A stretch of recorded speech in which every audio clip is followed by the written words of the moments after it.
ಬ್ರೇಕ್ನ ನಂತರ news hour morning ಎಡಿಷನ್ಗೆ ಮತ್ತೆ ಸ್ವಾಗತ. ಲೋಕಸಭೆ ಚುನಾವಣೆಗೂ ಮುನ್ನ ಕಾಂಗ್ರೆಸ್ ಗ್ಯಾರಂಟಿ ಸರ್ವೆ ನಡೆಸಿದೆ. ಸಮೀಕ್ಷೆ ನಡೆಸಿದ್ದ ಕಾಂಗ್ರೆಸ್ಗೆ ಆಘಾತಕಾರಿ ಸತ್ಯ ಸಿಕ್ಕಿದೆ. ಗ್ಯಾರಂಟಿಗಳ ಇಂಪ್ಯಾಕ್ಟ್ ತಿಳಿಯೋದಕ್ಕೆ ಸರ್ವೆ ಮಾಡಿತ್ತು ಕಾಂಗ್ರೆಸ್. ಗ್ಯಾರಂಟಿ ಇಂಪ್ಯಾಕ್ಟ್ ನಿರೀಕ್ಷಿತ ಗುರಿ ತಲುಪಿಲ್ಲ ಅನ್ನೋದು ಗೊತ್ತಾಗಿದೆ.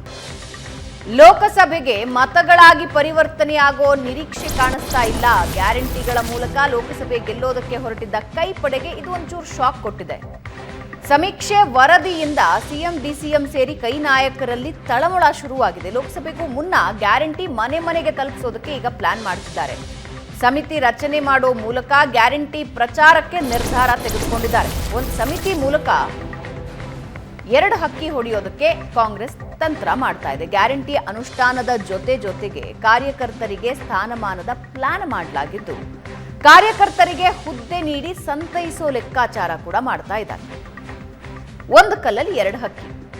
ಪ್ರಶಾಂತ್, ಸರ್ವೆಯಲ್ಲಿ ನಿರೀಕ್ಷಿತ ಪ್ರಮಾಣದಲ್ಲಿ ಗುರಿ ಮುಟ್ಟಿಲ್ಲ ಅನ್ನೋದು ಗೊತ್ತಾಗಿದೆ. ಸಮಯ ಸ್ವಲ್ಪ ಕಮ್ಮಿ ಇದೆ. ಈಗ ಲೋಕಸಭೆ ಚುನಾವಣೆ ಎದುರಿಸೋದಕ್ಕೆ ಏನು ಪ್ಲಾನ್ ಮಾಡ್ಕೊಳ್ಳುತ್ತೆ ಕಾಂಗ್ರೆಸ್? ನೋಡಿ, ನನಗನ್ಸುತ್ತೆ ಬರೀ ಗ್ಯಾರಂಟಿಗಳ ಆಧಾರದ ಮೇಲೆ ಕಾಂಗ್ರೆಸ್ ನಾವು ಲೋಕಸಭಾ ಚುನಾವಣೆಯನ್ನು ಗೆಲ್ತೀವಿ ಅಂತ ಹೊರಟ್ರೆ ಸಾಧ್ಯ ಆಗಲ್ಲ.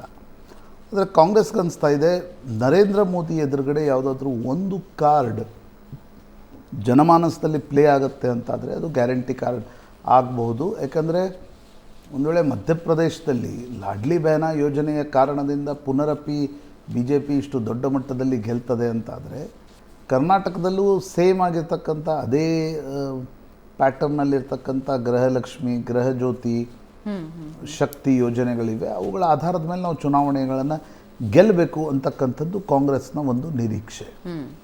ಆದರೆ ಕಳೆದ ಒಂದೂವರೆ ತಿಂಗಳಲ್ಲಿ ಬದಲಾಗಿರ್ತಕ್ಕಂಥ ರಾಜಕೀಯ ಗಾಳಿ, ಪ್ರಮುಖವಾಗಿ ಡಿಸೆಂಬರ್ 3ರಂದು 5 ರಾಜ್ಯಗಳ ಫಲಿತಾಂಶ ಬಂದ ನಂತರ ಕಾಂಗ್ರೆಸ್ ಸ್ವಲ್ಪ ಬ್ಯಾಕ್ ಫುಟ್ನಲ್ಲಿದೆ. ಅಲ್ಲಿವರೆಗೆ ಕಾಂಗ್ರೆಸ್ ಕರ್ನಾಟಕದಲ್ಲಿ ದೊಡ್ಡ ಫ್ರಂಟ್ ಫುಟ್ನಲ್ಲಿ ಆಡ್ತಾ ಇತ್ತು.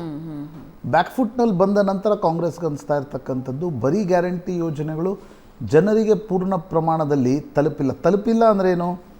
ಹಣ ತಲುಪಿರ್ಬೋದು, ಅದರ ಉಪಭೋಗವನ್ನು ಜನ ತೆಗೆದುಕೊಂಡಿರ್ಬೋದು, ಆದರೆ ಅದು ವೋಟಾಗಿ ಕನ್ವರ್ಟ್ ಆಗಬೇಕು. ಕರೆಕ್ಟ್. ಅಂತಿಮವಾಗಿ ಪೊಲಿಟಿಕಲ್ ಪಾರ್ಟಿಗೆ ಏನು ಬೇಕು, ಅದು ವೋಟಾಗಿ ಕನ್ವರ್ಟ್ ಆಗಬೇಕು. ಅದು ನರೇಂದ್ರ ಮೋದಿ ಎದುರು ಆ ವೋಟ್ ಗಟ್ಟಿಯಾಗಿ ನಿಲ್ಲಬೇಕು. ಅಂದಾಗ ಮಾತ್ರ ಕಾಂಗ್ರೆಸ್ಗೆ ಕರ್ನಾಟಕದ ಲೋಕಸಭೆಯಲ್ಲಿ ಒಂದು 14-15 ಸೀಟ್ಗಳು ಬರಲಿಕ್ಕೆ ಸಾಧ್ಯ ಇದೆ. ಅಥವಾ 20ರವರೆಗೆ ಕಾಂಗ್ರೆಸ್ ಹೋಗುತ್ತೆ ಅನ್ನುವ ನಿರೀಕ್ಷೆ ಏನು ಇಟ್ಕೊಂಡಿದೆ. ಅದು ಹೋಗಬೇಕಾದ್ರೆ ನಿಮಗೆ ಫಲಾನುಭವಿಗಳ ಮತಗಳು ಗಟ್ಟಿಯಾಗಿ ನಿಲ್ಲಬೇಕು, ಜೊತೆಗೆ ಅವು ವೋಟಿಂಗ್ ಬೂತ್ವರೆಗೆ ಬರಬೇಕಾವತ್ತು. ಕರೆಕ್ಟ್. ಅದಕ್ಕೆ ಕಾಂಗ್ರೆಸ್ ಪ್ರಯತ್ನ ಪಡ್ತಾ ಇದೆ ಅಂತ ಅನಿಸುತ್ತೆ. ಹೀಗಾಗಿ ಒಂದು ಸಮಿತಿಯನ್ನು, ಅನುಷ್ಠಾನ ಸಮಿತಿಯನ್ನು ರಚಿಸಿದೆ. ಕಾಂಗ್ರೆಸ್ನ ಕಾರ್ಯಕರ್ತರಿಗೆ ಜಿಲ್ಲಾ ಮಟ್ಟದಲ್ಲಿ ಸ್ಥಾನ, ರಾಜ್ಯ ಮಟ್ಟದಲ್ಲಿ ಸ್ಥಾನ, ಕ್ಯಾಬಿನೆಟ್ ದರ್ಜೆಯ ಸ್ಥಾನಮಾನಗಳು. ಇದೊಂದು ರೀತಿ ಏನಾಗ್ಬಿಟ್ಟಿದೆ ಅಂತಂದರೆ, ಈ ಸಂವಿಧಾನಾತ್ಮಕವಾಗಿ 10% ಕ್ಯಾಪ್ ಆನ್ ಕ್ಯಾಬಿನೆಟ್ ಬಂದ ನಂತರ ಹೊಸ ಸ್ಥಾನಮಾನಗಳನ್ನು ಕೊಡುವ ಪ್ರಕ್ರಿಯೆಗಳನ್ನು ಎಲ್ಲ ಪಕ್ಷಗಳು ಮಾಡ್ತಾ ಇವೆ. ಈಗ ಗ್ಯಾರಂಟಿ ಅನುಷ್ಠಾನ ಇಲಾಖಾವಾರು ಮಾಡಬೇಕು, ಕಾರ್ಯಕರ್ತರು ಮಾಡಬೇಕು. ಅಂದರೆ ನಿಮ್ಮ ಪಕ್ಷದ ಕೆಲಸವನ್ನು ಸರ್ಕಾರದ ದುಡ್ಡಲ್ಲಿ ಮಾಡ್ತಕ್ಕಂಥ ಒಂದು ಪ್ರಯತ್ನ ಇದು. ಸರಿಯೋ ತಪ್ಪೋ ನಾನು ಜನರ ವಿವೇಚನೆಗೆ ಬಿಡೋಣ. ಆದರೆ ಕಾಂಗ್ರೆಸ್ಗೆ ಅನಿಸ್ತಾ ಇದೆ, ಗ್ಯಾರಂಟಿಗಳ ಅನುಷ್ಠಾನ ಸರಿಯಾಗಿ ಆಗ್ತಾ ಇಲ್ಲ, ಜಿಲ್ಲಾ ಮಟ್ಟದಲ್ಲಿ ಆಗಬೇಕು, ಅದು ನಮ್ಗೆ ವೋಟಾಗಿ ಕನ್ವರ್ಟ್ ಆಗಬೇಕು, ಅದು ನಮ್ಗೆ ಲೋಕಸಭಾ ಚುನಾವಣೆಗೆ ಕೈ ಹಿಡಿಬೇಕು. ನೋಡಿ, ಈ ಇಡೀ ಗ್ಯಾರಂಟಿಗಳ ಲಿಟ್ಮಸ್ ಟೆಸ್ಟ್ ಕೂಡ ಲೋಕಸಭಾ ಚುನಾವಣೆಯಲ್ಲಿ ನಡೆಯುತ್ತೆ. ಕರೆಕ್ಟ್. ಕಾಂಗ್ರೆಸ್ ಏನು ಹೇಳ್ತಾ ಇತ್ತು, 5 ಗ್ಯಾರಂಟಿಗಳು, ಆ ಗ್ಯಾರಂಟಿಗಳ ಅನುಷ್ಠಾನದಿಂದ ನಾವು ಅಧಿಕಾರಕ್ಕೆ ಬಂದಿದ್ದೀವಿ ಅಂತ. ಲೋಕಸಭಾ ಚುನಾವಣೆನೂ ಗೆಲ್ಲಬೇಕು. ನೀವು ಲೋಕಸಭಾ ಚುನಾವಣೆಯಲ್ಲಿ ಅದು ಕೈ ಹಿಡಿಯದೇ ಹೋದರೆ ಮುಂದಿನ 4 ವರ್ಷಗಳ ಕಾಲ ಆ ಗ್ಯಾರಂಟಿಗಳನ್ನು ಕಾಂಗ್ರೆಸ್ ಇಟ್ಕೊಂಡು ಏನು ಮಾಡಬೇಕು ಅನ್ನುವ ಪ್ರಶ್ನೆ ಕೂಡ ಬರುತ್ತೆ. ಆ ಕಾರಣದಿಂದ ಗ್ಯಾರಂಟಿಗಳ ಬಗ್ಗೆ ಕಾಂಗ್ರೆಸ್ ಅದರ ಅನುಷ್ಠಾನ ಹೇಗಾಗ್ತಾ ಇದೆ, ಅದರ ಇನ್ನಷ್ಟು ಇಂಪ್ಲಿಮೆಂಟೇಷನ್ ಸರಿ ಆಗಬೇಕಾ ಬೇಡವಾ ಅಂತಕ್ಕಂಥದ್ರ ಬಗ್ಗೆ ಸಮಿತಿಗಳನ್ನು ರಚಿಸಿದೆ. ನನಗನ್ಸೋದು ಪರ್ಸ್ನಲಿ, ಕಾಂಗ್ರೆಸ್ ಕಾರ್ಯಕರ್ತರಿಗೆ ಹುದ್ದೆಯನ್ನು ಕೊಡಲಿಕ್ಕೆ ಈ ರೀತಿಯ ಸಮಿತಿಗಳನ್ನು ರಚಿಸಿರ್ಬೋದು, ಆದರೆ ಸಮಿತಿಗಳಿಂದ ಅನುಷ್ಠಾನ ಸರಿಯಾಗಲ್ಲ.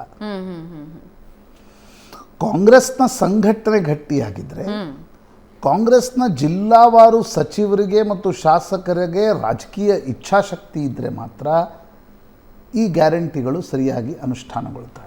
ರೈಟ್. ಕಾಟಾಚಾರಕ್ಕೆ ನಾವು ಲೋಕಸಭಾ ಚುನಾವಣೆ ಗೆಲ್ಲಬೇಕು ಅನ್ನುವ ಕಾರಣಕ್ಕೋಸ್ಕರ ನಾವು ಗ್ಯಾರಂಟಿಗಳನ್ನು ತಂದಿದ್ದೀವಿ, ಅದರ ಆಧಾರದ ಮೇಲೆ ಗೆಲ್ತೀವಿ ಅನ್ನೋದನ್ನು TV ಎದುರುಗಡೆ ಬಂದು ಮೈಕ್ನಲ್ಲಿ ಹೇಳುವ ಮಾತ್ರಕ್ಕೆ ಗ್ಯಾರಂಟಿಗಳು ಬೇಕು ಅನ್ನೋದಾದರೆ ಅವು ಅನುಷ್ಠಾನಗೊಳ್ಳಲ್ಲ. ಸಮಾಜದ ಕಟ್ಟ ಕಡೆಯ ವ್ಯಕ್ತಿಗೆ ಅನುಷ್ಠಾನಗೊಳ್ಳಬೇಕಾದ್ರೆ ಸರ್ಕಾರದಲ್ಲಿ ಕುಳಿತಿರ್ತಕ್ಕಂಥವರು ಕೆಲಸ ಮಾಡಬೇಕಾಗತ್ತೆ. ಪಕ್ಷದಲ್ಲಿ ಯಾರಿಗೋ ಒಂದು ಸ್ಥಾನಮಾನ ಕೊಟ್ಟು ಅವರು ಅನುಷ್ಠಾನ ನೋಡ್ಕೊಳ್ತಾರೆ, ನನಗೆ ಅನ್ಸಲ್ಲ ದಟ್ ಈಸ್ ಇಂಪ್ಲಿಮೆಂಟೇಬಲ್. ಬಟ್ ಓಕೆ, ನಿಮ್ಗೆ ಆಯಾ ರಾಜಕೀಯ ಪಕ್ಷಗಳು ಈ ರೀತಿಯ ನಿರ್ಣಯಗಳನ್ನು ತೆಗೆದುಕೊಳ್ಳಿಕ್ಕೆ ಅವ್ರಿಗೆ ಅಧಿಕಾರ ಇದೆ. ಆದರೆ ನನಗನ್ಸುತ್ತೆ ಅಂತಿಮವಾಗಿ ಇದು ಅನುಷ್ಠಾನ ಹೇಗೆ, ಈಗ ಯುವ ನಿಧಿ, ಗೃಹಲಕ್ಷ್ಮಿ, ಪ್ರತಿ ತಿಂಗಳು ಈ ತಾರೀಕಿಗೆ ಹಣ ಬರಬೇಕು ಅಂದರೆ ಬರಬೇಕು. ನಿಮಗೆ ಅದರ ಇಂಪ್ಯಾಕ್ಟ್ ಗೊತ್ತಾಗಬೇಕಾದ್ರೆ ಪ್ರತಿ ತಿಂಗಳು ಈ ತಾರೀಕಿಗೆ ಬರಬೇಕಾದ್ರೆ ಬರಬೇಕು. ಶಕ್ತಿ ಯೋಜನೆಯಲ್ಲೂ ನನಗನ್ಸುತ್ತೆ ಕಾಂಗ್ರೆಸ್ ಅನಗತ್ಯವಾಗಿ ಗಡಬಡಿ ಮಾಡ್ತು. ಬರೀ ಆಧಾರ್ ಕಾರ್ಡ್ನ ಮೇಲೆ ಶಕ್ತಿ ಯೋಜನೆಯನ್ನು ಬಿಡುಗಡೆಗೊಳಿಸಬಾರ್ದಾಗಿತ್ತು. ಅದಕ್ಕೊಂದು ಕ್ರೈಟೀರಿಯಾಸ್ ಇರಬೇಕಾಗಿತ್ತು. ಅವಾಗ ಏನಾಗುತ್ತೆ, ಅದರ ಲಾಭ ಯಾರಿಗೆ ತಲುಪಬೇಕು ಅವ್ರಿಗೆ ಈಗೇನಾಗಿದೆ ನಾನು ನೋಡ್ತಾ ಇದ್ದೀನಿ, ಪ್ರತಿ ಊರಲ್ಲಿ ಜನ ಟ್ರಿಪ್ಗೆ ಹೋಗ್ತಾರೆ. ನಾನು ಮೊನ್ನೆ ಹೀಗೆ ಕರ್ನಾಟಕದಲ್ಲಿ ಓಡಾಡುವಾಗ ಕೇಳಿದೆ, ಓಟ್ ಯಾರಿಗೆ ಹಾಕ್ತೀರಿ ಅಂತ. ಓಟ್ ಬೇರೆ ರೀ ಅಂತ. ರೈಟ್, ಥ್ಯಾಂಕ್ ಯು ಪ್ರಶಾಂತ್, ಚರ್ಚೆಯಲ್ಲಿ ಭಾಗಿಯಾಗಿದ್ದಕ್ಕೆ. ವೀಕ್ಷಕರೇ, ರಾಜಕೀಯ ಪಕ್ಷಗಳು ಎಷ್ಟು ಜಾಣ ಇವೆ, ಜನ ಅದಕ್ಕಿಂತ ಜಾಣರಿದ್ದಾರೆ. ಎಸ್, ಧನ್ಯವಾದ ಪ್ರಶಾಂತ್.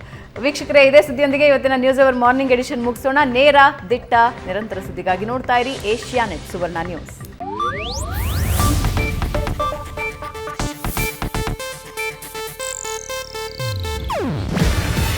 ಇದು ಏಷ್ಯಾನೆಟ್ ನ್ಯೂಸ್ ನೆಟ್ವರ್ಕ್ ಪ್ರಸ್ತುತಿ. ನೀವು ನೋಡ್ತಿದ್ದೀರಾ ಏಷ್ಯಾನೆಟ್ ಸುವರ್ಣ ನ್ಯೂಸ್.